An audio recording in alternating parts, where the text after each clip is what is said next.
Hello guys, welcome to my YouTube channel. কেমন আছো তোমরা?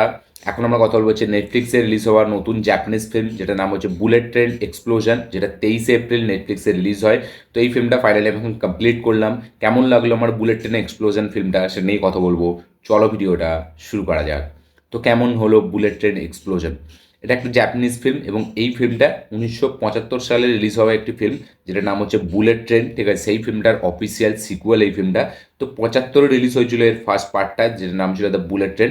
সেইটাও এই যে এরকম যে স্ট্রাকচার, ঠিক আছে, মানে একটা টেররিস্ট গ্রুপ, তারা মানে একটা বুলেট ট্রেনকে হাইজ্যাক করে নিয়েছিল। যদি আমার ফিল্মটা দেখা নেই, ঠিক আছে, আমি প্লটটা পড়ে আমি আপনাদেরকে বলছি। তো তারা একটা মানে বুলেট ট্রেন হাইজ্যাক করেছিল, এবার সেই হাইজ্যাকটা কীভাবে গভর্নমেন্টের সাথে তারা ডিল করে সেই সব নিয়েই সেই ফিল্মটা। এবার 1975-এর ফিল্ম আমার দেখা ছিল না, জানাও ছিল না। এই ফিল্মটা ফাইনালি আমি যখন দেখতে বসি, তারপরে রিসার্চ করি, তারপরে জানতে পারলাম যে এটা বুলেট ট্রেনের সিকুয়াল। এবং এই ফিল্মটার যেটা গল্পটা হলো, মানে এই বুলেট ট্রেন এক্সপ্লোশন, যেটা 23 এপ্রিল রিলিজ হয় নেটফ্লিক্সে, এর গল্পটা হলো যে একটা বুলেট ট্রেনে একটা বম রেখে দেওয়া হয়েছে।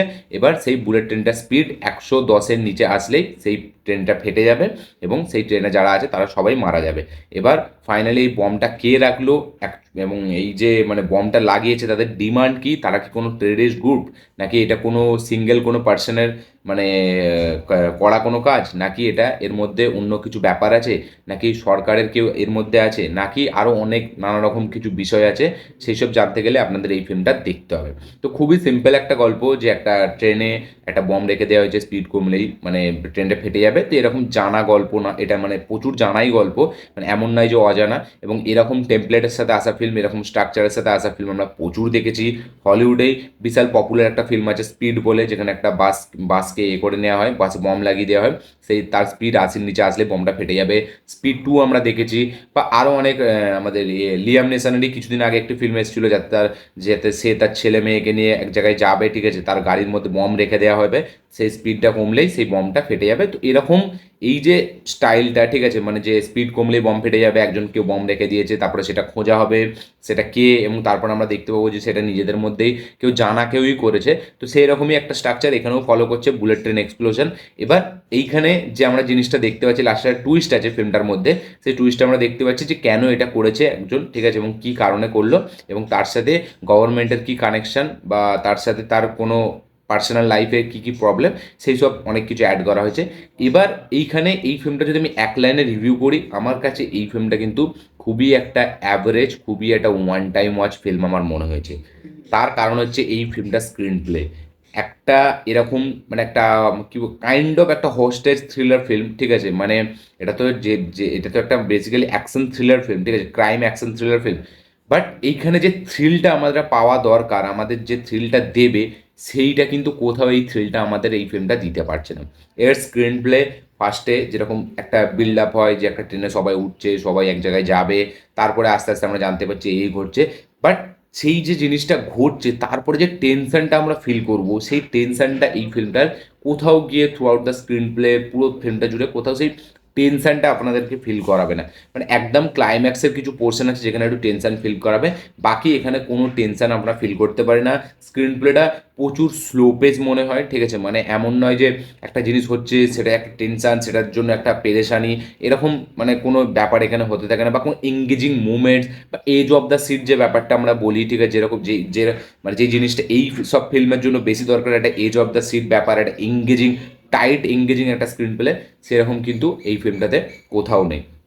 এখানে আমরা দেখতে পাচ্ছি ড্রামাটা প্রচুর পরিমাণে বাড়ানো হয়েছে, ঠিক আছে, মানে একটা এখানে একটা মানে যারা এই ট্রেনের যারা পুরো এটাকে দেখে, ঠিক আছে, কন্ট্রোলটা, ঠিক আছে, তাদের একটা সাইড আমাদেরকে দেখানো হচ্ছে। এখানে মানে কিছু মানুষ আছে তাদের পার্সোনাল জিনিসে দেখা হচ্ছে, তারা কিভাবে মানে কেউ পলিটিশিয়ান তাকে একটা খারাপ চোখে দেখছে, তার মানে তা সে বাকি সবাইকে কিভাবে দেখছে। এখানে একটা বাচ্চা মেয়ে যেটা স্কুল গার্ল, ঠিক আছে, তার লাইফে কী কী প্রবলেম, তার লাইফে সে কী কী প্রবলেম ফেস করেছে, সে সেইটার জন্য কতটা অবধি এক্সটেন্ড অবধি যেতে পারে। এখানে একটা কো পাইলট, ঠিক আছে, সরি কো পাইলট, ঠিক আছে, যেখানে ট্রেনটা চালাচ্ছে, সে তার কীরকম কী মানে একটা সে এরকম সিচুয়েশনে পড়লে সে কী করতে চাইছে, সে কী করতে পারছে, এবং বাকি যারা এই টিকিট কাউন্টার যারা আছে তারা কীভাবে এই জিনিসটাকে ট্যাকেল করছে। তো একটা সবার একটা আলাদা পার্সোনাল একটা দিক দেখানো হয়েছে, বাট কোনো দিকটাই ভালোভাবে এক্সিকিউট করা হয়নি, কোনো দিকটাই কারোর লাইফের পার্সোনাল প্রবলেমটা এখানে ভালো করে দেখানো হয়নি, কারোর এখানে যে পার্সোনাল সাইডটা সেটা ভালো করে এখানে দেখা হয়নি। ড্রামাটা কোথাওভাবে হেভিভাবে বিল্ড হয় না। ফিল্মের মধ্যে যে টেনশন, যেরকম আমি বললাম টেনশনটা কোথাও গিয়ে বিল্ড হয় না, ফিল্মের মধ্যে সেই থ্রিল মুভমেন্টস কোথাও সেরকম নেই, স্ক্রিন প্লেটা খুব একটা এঙ্গেজিং না। তারপরে এখানে যে এই যে কন্ট্রোলের যে ব্যাপারটা দেখানো হচ্ছে, সেখানে যে একটা হাইজ্যাক পোর্শন হলে গভর্নমেন্ট কীভাবে কী পদক্ষেপ করে, এইসব জিনিসগুলো সেইগুলো কিন্তু এই ফিল্মটায় কোথাও গিয়ে ভালো করে দেখায়নি। খালি ট্রেনটাকে দেখিয়ে যাচ্ছে, বুলেট ট্রেনটাকে, এবং তার মধ্যে ভেতরে কিছু কনভারসেশনস, এবং মাঝে মাঝে ট্রেনটা চলছে। মানে এই যে একজন মানে একটা ট্রেনটাকে করেছে, তার যে কিছুক্ষণ ছাড়া ছাড়া একটা ফোন আসবে, তার কিছু ডিমান্ড হবে, বা যদি এখানে ডিমান্ডের জন্য কিছু নয়, কারণ এখানে যে কালপ্রিট যে জিনিসটা করেছে তার কোনো ডিমান্ড নেই, আমি সেই হিসাবে এটা ঠিক ধরলাম। বাট একটা যে সেই টেনশনটা দেবে যে এটা করলে এই হয়ে যাবে, এটা ওই হয়ে যাবে, সেইখানে এখানে কোনো নেই। এখানে একটা মানসিক চাপের একটা ব্যাপার দেখিয়ে দেওয়া হয়েছে। বাকি পুরো ফিল্মটায় একটা বম রাখা আছে, বমটা ফাটবে, সেটা আমরা জানি ক্লাইম্যাক্স পর্যন্ত ট্রেনের হুজরে নিয়ে যাওয়া হবে। খুব ফোর্স ফিট মনে হয়, ঠিক আছে, যে আমরা বলি না মানে স্পুন ফিট, সেরকম একটা মনে হয়। এবং আর মানে কি বলবো, গল্পের মধ্যে সেরকম কোনো হেভি কিছু ব্যাপার নেই যেটা আপনি দেখে একদম আপনার হেভি লেগে যাবে, বা এরকম এই যে ফিল্ম, যেরকম যেরকম একটা উদাহরণ, যেরকম স্পিড বলে যে ফিল্মটা, তার মধ্যে আপনি সেই টেনশনটা না ফিল করতে পারবেন। যে আপনি যদি স্পিডটা এখনও দেখেন, কিয়ানু রিভসের ফিল্ম স্পিড, সেই ফিল্মটা আপনি টেনশনটা ফিল করতে পারবেন। বা এরকম ফিল্মে না স্ক্রিন প্লে খুব টাইট হওয়া দরকার, মানে ফিল্মের রান টাইম খুব কম হওয়া দরকার, এবং তার মধ্যে না কিছু হেভি কিছু edge of the scene movements দরকার, ঠিক আছে, যেটা কিনা একদম মানে টাইট, একদম ফেল হয়ে যাচ্ছে এরকম কিছু মুভমেন্টস, তবে আপনি সেই টেনশনটা ফিল করতে পারবেন। এখানে বুলেট ট্রেনটা যেই স্পিডে যাচ্ছে, সেই স্পিডে যদি স্ক্রিন প্লেটা চলতো, সেই স্পিডে যদি ফিল্মটাকে আরও ট্রিম করে ছোট করে যদি আরও সেই হিসাবে মানে মুভমেন্টসগুলো বাড়ানো হতো, তাহলে আমার মনে হয় আরও বেটার হতো। তাই জন্য এই ফিল্মটা পুরো ওভারঅল ফিল্মটা throughout the screenplay, throughout the মানে কি বলবো স্টোরি, ফিল্মটা পুরো দেখার পর আমার এইটুকুই রিয়াকশন যে এই ফিল্মটা খুবই একটা ওয়ান টাইম ওয়াচ, একটা অ্যাভারেজ ফিল্ম আমি বলবো। ফিল্মটা কোনো অ্যাসপেক্ট থেকে আমাকে মানে এঙ্গেজ করে রাখতে পারেনি, কোনো অ্যাসপেক্ট থেকে আমাকে এন্টারটেনমেন্ট প্রোভাইড করেনি। তো সব কিছু মিলিয়ে একটা one time watch average film আমি এখনও বলবো।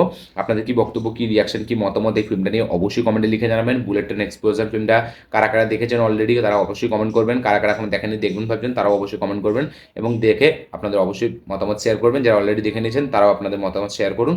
এবং আমার ছিল এই রিয়াকশন। ভিডিওটা ভালো হয়ে থাকলে লাইক শেয়ার কমেন্ট করে দেবেন। চ্যানেলটি নতুন হলে চ্যানেলটিকে সাবস্ক্রাইব করবেন, বেল আইকনটি প্রেস করতে ভুলবেন না।